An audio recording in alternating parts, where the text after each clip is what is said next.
Microsoft Excel, Microsoft Windows, Mac OS X और iOS के लिए माइक्रोसॉफ्ट द्वारा विकसित एक स्प्रेडशीट एप्लीकेशन है। ये डेटा स्टोर करने, ऑर्गेनाइज करने और डेटा का विश्लेषण करने के लिए प्रयोग किया जाता है। इसमें गणना, ग्राफिकल टूल, पाइवोट टेबल और विजुअल बेसिक फॉर एप्लीकेशन यानी VBA नामक एक मैक्रो प्रोग्रामिंग लैंग्वेज होती है। एक्सेल माइक्रोसॉफ्ट ऑफिस सूट का ही एक हिस्सा है।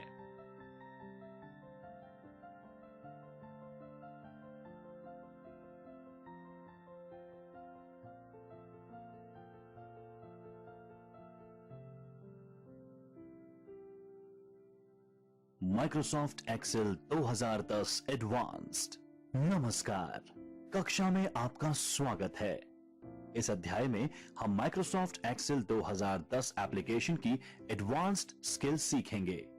इस अध्याय में हम कवर करेंगे चार्ट, एक चार्ट के एलिमेंट, चार्ट टाइप, सही चार्ट टाइप सेलेक्ट करना, नया चार्ट बनाना, चार्ट को मॉडिफाई व फॉर्मेट करना, स्पार्क लाइन बनाना, स्पार्क लाइन मॉडिफाई करना, एक्सेल में टेबल में कार्य करना, what if analysis, scenario manage edit करना, पाइवोट चार्ट, एक्सेल 2010 के अन्य feature, slicer, conditional formatting, duplicate पर कार्य करना, text to column wizard, worksheet protect करना।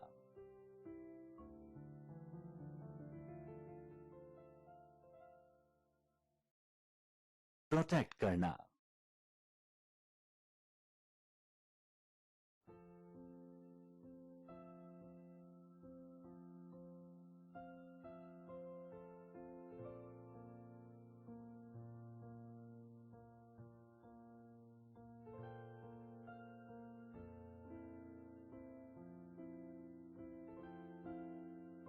Basic user interface. आइए पहले माइक्रोसॉफ्ट एक्सेल 2010 के बेसिक यूजर इंटरफेस को समझते हैं। Microsoft Excel 2010 interface Microsoft Word 2010 के जैसा ही है, जिसमें कस्टमाइज किए जा सकने वाले टैब और कमांड ग्रुप होते हैं। एक्सेल 2010 में आप कस्टम टैब और ग्रुप बना सकते हैं, और पहले से निर्मित टैब और ग्रुप का फर्क सिर्फ इतना है कि एक्सेल में कुछ अतिरिक्त टैब और कमांड ग्रुप होते हैं जो स्प्रेडशीट में गणना के लिए उपयोगी होते हैं।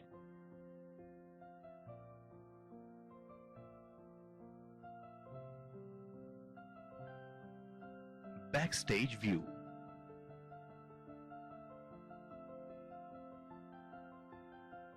आप फाइल टैब पर क्लिक करने के बाद माइक्रोसॉफ्ट ऑफिस का बैकस्टेज व्यू देख सकते हैं। ऑफिस बैकस्टेज व्यू आपको शीट सेव करने, खोलने, प्रिंट करने और शेयर करने के बहुत विकल्प प्रस्तुत करेगा, जिसका डेमो आपने माइक्रोसॉफ्ट वर्ड अध्याय में आपके लिए प्रदर्शन दस्तावेज साझा करने के लिए विकल्प देता देखा। विभिन्न विकल्पों में है save, save as, open, close, info, recent, new, print, save and send, help, option और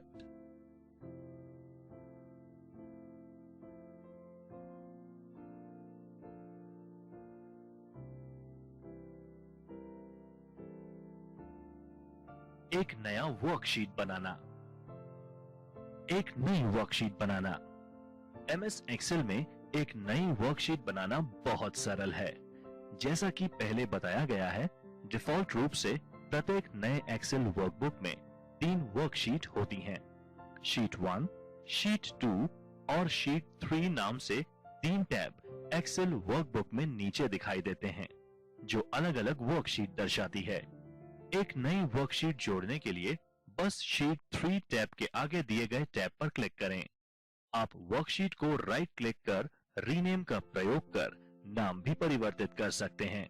इसी तरह वर्कशीट को डिलीट किया जा सकता है, कॉपी किया जा सकता है या उसी वर्कबुक अथवा नई वर्कबुक में एक नई पोजीशन पर ले जाया जा सकता है। 2 या 2 से अधिक वर्कशीट को ग्रुप भी किया जा सकता है। अगर आप चाहते हैं कि एक वर्कशीट में किया गया परिवर्तन एक से अधिक वर्कशीट में रिफ्लेक्ट हो। वर्कशीट को ग्रुप करने के लिए पहली वर्कशीट का चयन करें, कंट्रोल की दबाए रखें और अन्य वर्कशीट का चयन करें जिन्हें ग्रुप किया जाना है और उसके बाद कंट्रोल को रिलीज करें।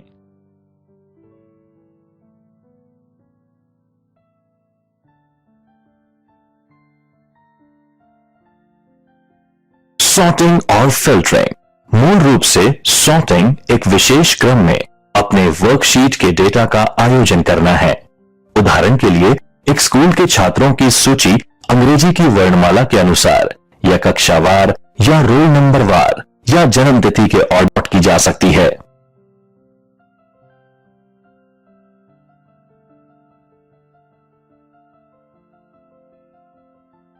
वर्णमाला के क्रम में सॉर्टिंग। एक सेल में कॉलम का चयन करें जिसे आप सॉर्ट करना चाहते हैं। इस उदाहरण में हमने एक कॉलम में एक सेल का चयन किया है। होम टैब पर एडिटिंग ग्रुप में सॉर्ट और फिल्टर कमांड पर क्लिक करें। ए से जेड का चयन करें। अब श्रेणी यानी कैटेगरी कॉलम में जानकारी वर्णमाला के क्रम में आयोजित हो जाएगी। छोटे से बड़े क्रम में सॉर्ट करने के लिए जिसे आप सॉर्ट करना चाहते हैं, एक कॉलम जिसमें संख्या प्रविष्ट करें।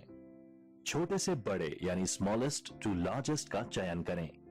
अब जानकारी छोटी से बड़ी राशि के क्रम में आयोजित हो जाएगी।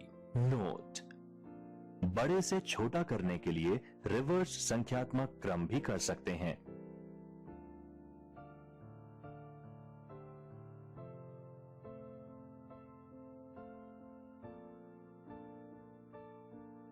फिल्टरिंग। इसी तरह फिल्टर सुविधा को परिणाम के सटीक और आवश्यकता अनुसार ही सीमित डेटा प्रदर्शित करने के लिए इस्तेमाल किया जा सकता है। उदाहरण के लिए अगर आप केवल उन रो अथवा पंक्तियों को जिसमें छात्र एक विषय में 70 से अधिक अंक हासिल किया है का डेटा प्रदर्शित या शामिल करना चाहते हैं तो डेटा के मार्क्स कॉलम का उपयोग कर फिल्टर किए जा सकते हैं। फिल्टर करने के लिए वह डेटा सेलेक्ट करें जिसे आप फिल्टर करना चाहते हैं। डेटा टैब पर सॉर्ट एंड फिल्टर ग्रुप में फिल्टर पर क्लिक करें। डेटा टैब पर सॉर्ट और फिल्टर ग्रुप में कॉलम हेडर में फिल्टर ड्रॉप डाउन तीर पर क्लिक करें, जिससे एक सूची प्रदर्शित होगी जिसमें आप फिल्टर विकल्प तय कर सकते हैं। वैल्यू से चयन करने के लिए सूची में select all check box clear करें। यह सभी चेक बॉक्स से टिक मार्क हटा देगा। फिर केवल उन्हीं वैल्यूज को चुनें जो आप देखना चाहते हैं और परिणाम देखने के लिए ओके पर क्लिक करें।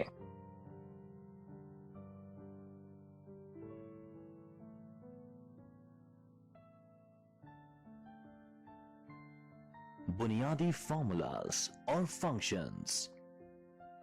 फॉर्मूलाज यानी सूत्र वो समीकरण है जो आपकी वर्कशीट के मूल्यों पर गणना का प्रदर्शन करते हैं। माइक्रोसॉफ्ट एक्सेल में बुनियादी फॉर्मूले हैं: जोड़ना, घटाना, गुणा करना और विभाजन करना। एक साधारण गणना करने के लिए आपको एक सूत्र के आगे बराबर प्रतीक के बाद गणना is equals to 5 plus 79 cell में परिणाम 84 आएगा, बराबर 5 प्लस 89 इंटू 56 बाय 8। एक सेल में कई ऑपरेशंस के लिए एक्सेल के ऑपरेशन एक विशिष्ट क्रम पर आधारित फॉर्मूले से होते हैं। इसमें सबसे पहले ब्रैकेट की गणना होती है और उसके बाद एक्सपोनेंशियल गणना और उसके बाद गुणा और भाग, जो भी सूत्र में पहले आता है, और अंत में जोड़ और बाकी, इनमें से जो भी पहले आता है।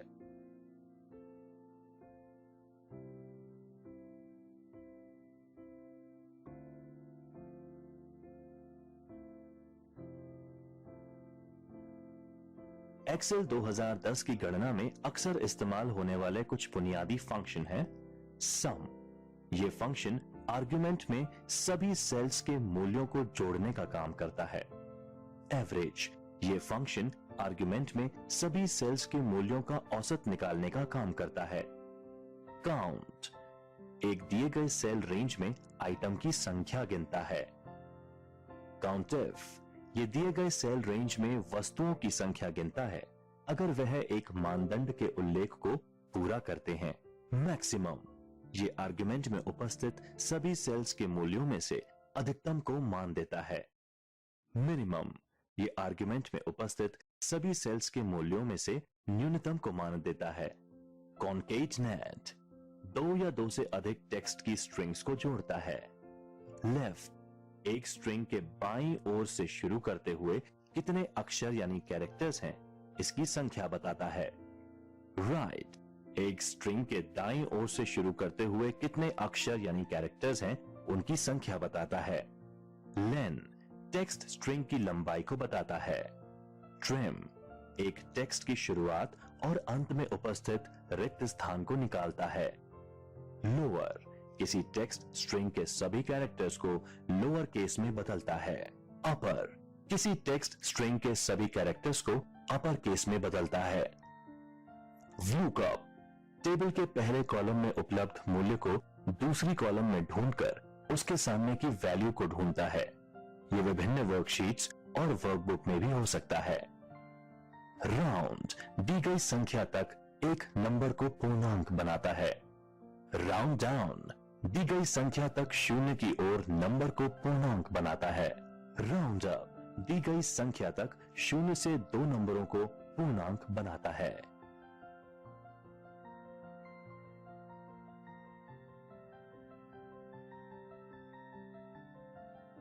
चार्ट माइक्रोसॉफ्ट एक्सेल में चार्ट द्वारा डेटा का चित्रमय या ग्राफिकल प्रदर्शन किया जाता है। चार्ट की सहायता से आपके श्रोता आपकी प्रेजेंटेशन में संख्याओं के पीछे छिपे अर्थ को आसानी से समझ सकते हैं तथा तुलना और रुझान को दिखाना बहुत आसान हो जाता है। एक चार्ट में कई एलिमेंट या तत्व होते हैं जिसमें से कुछ डिफॉल्ट रूप से प्रदर्शित होते हैं जबकि दूसरों को आवश्यकता के अनुसार जोड़ा जा सकता है।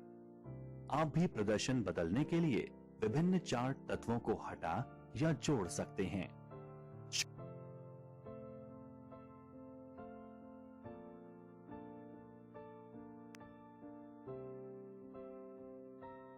एक चार्ट के मुख्य एलिमेंट एक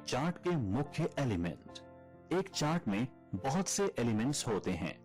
आप चार्ट एलिमेंट को दूसरी जगह स्थानांतरित कर या रिसाइज कर या फॉर्मेट बदलकर उसका प्रदर्शन बदल सकते हैं।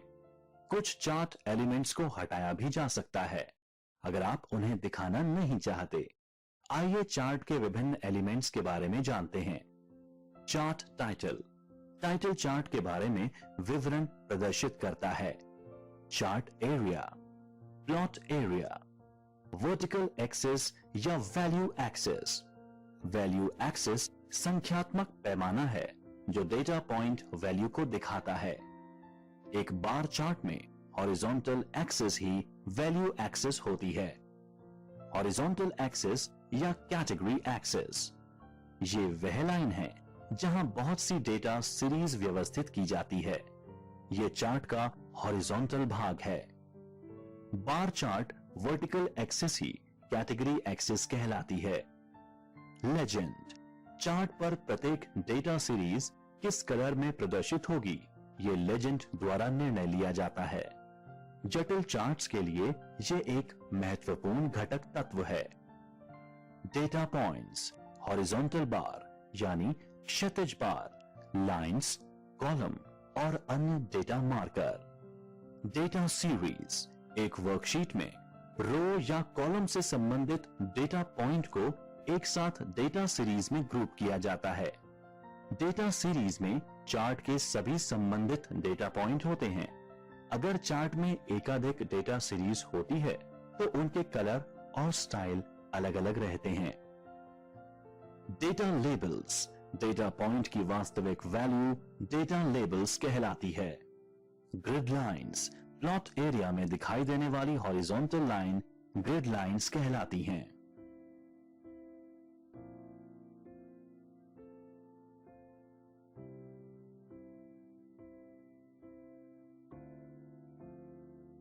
एक नया चार्ट बनाना।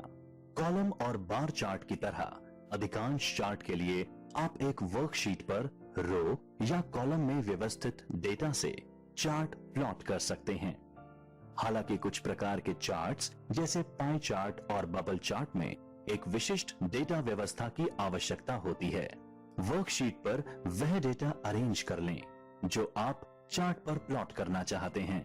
एक्सेल के आपके डेटा को चार्ट में प्लॉट करने का सबसे अच्छा तरीका को चार्ट बनाने के लिए काम में लेना चाहते हैं। यदि आप केवल एक सेल चुनते हैं, एक्सेल अपने आप ही उसके पास के उन सभी सेल्स का डेटा चार्ट बनाने के लिए उपयोग कर लेता है। रिबन पर इंसर्ट टैब पर क्लिक करें और चार्ट समूह ग्रुप में इच्छित चार्ट श्रेणी का चयन करें। उपलब्ध चार्ट टाइप देखने के लिए इंसर्ट चार्ट डायलॉग बॉक्स पर क्लिक करें और फिर एरो पर क्लिक कर विभिन्न चार्ट टाइप स्क्रॉल कर देखें। चार्ट टाइप का चयन करें। डिफॉल्ट रूप से चार्ट वर्कशीट पर ही एक एम्बेडेड चार्ट की तरह जुड़ जाता है।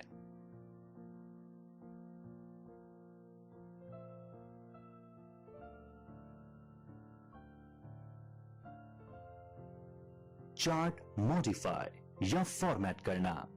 एक बार आप चार्ट इंसर्ट कर देते हैं, चार्ट टूल्स का एक सेट प्रदर्शित होने लगता है जिसमें 3 टैब रिबन पर दिखते हैं। ये तीनों टैब तभी दिखते हैं जब चार्ट का चयन किया रहता है। आप इन 3 टैब्स के उपयोग कर चार्ट को मॉडिफाई कर सकते हैं। 3 टैब्स हैं डिजाइन, लेआउट और फॉर्मेट टैब।